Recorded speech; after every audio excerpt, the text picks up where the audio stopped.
ওয়ালাইকুম আসসালাম রহমতুল্লাহ। শেখ, আমি বাংলাদেশ থেকে বলছিলাম। বলেন। আহ, শেখ, একটু সময় নিব। যে আমার শারীরিক অসুস্থতা বিগত 5 মাস হলো। মানে আমি ধরতে পারছি আর কি যে আমার আল্লাহ শুক্র। মজি বের হয়। মানে আমার মজি বের হয়, কখন বের হয় আমি বুঝতেও পারি না। এমনি যে বের হয় না? এই আপনি অবস্থা- আপনি স্ত্রীর সাথে এই করেন, বেশি বেশি কথাবার্তা বলেন না না, তখন আমি বের হয়? অবিবাহিত শেখ, আমি অবিবাহিত শেখ।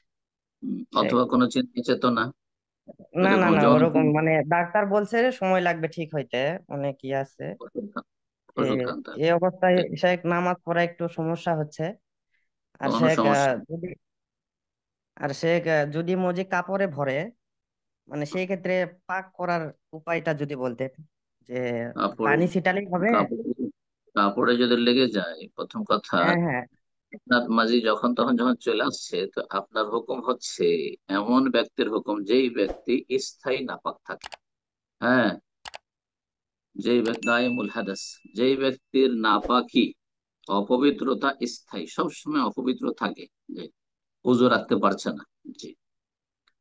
তো এই ব্যক্তির শরীয়তে হুকুম হচ্ছে যে সেই ব্যক্তি প্রত্যেক ওয়াক্ত শুরু হওয়ার পরে উজু করবে। আপনার জন্য এক উজুতে কয়েক ওয়াক্ত নামাজ পড়া জায়েজ নাই।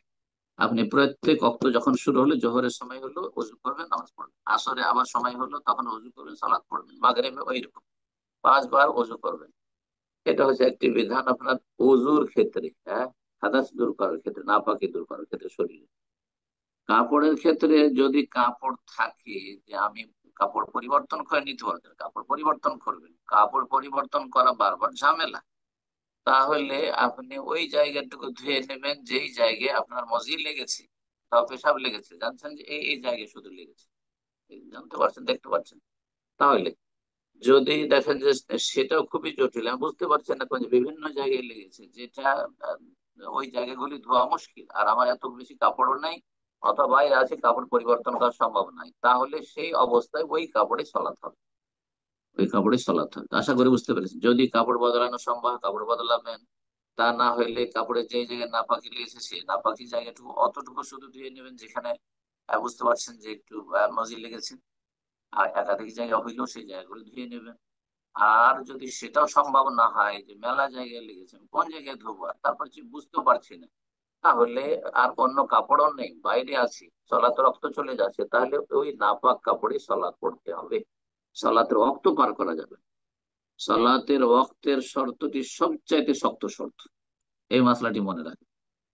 সলাতের ওয়াক্ত হয়ে গেছে, কিবলামুখী হইতে পারছেন না, সলাতের ওয়াক্ত হয়ে গেছে, উযু করতে পারছেন না, তেয়াম্মুম করতে পারছেন না, যে কোনো অবস্থা, সলাতের ওয়াক্ত হয়ে গেছে, দাঁড়িয়ে সালাত আদায় করতে পারছেন না, ফ্লাইটে আছেন, ট্রেনে আছেন, নামতে পারছেন না, বা ঠিকভাবে সিজদা করতে পারছেন না, কিবলামুখী হইতে পারছেন না, সালাতের ওয়াক্ত পার করা যাবে না।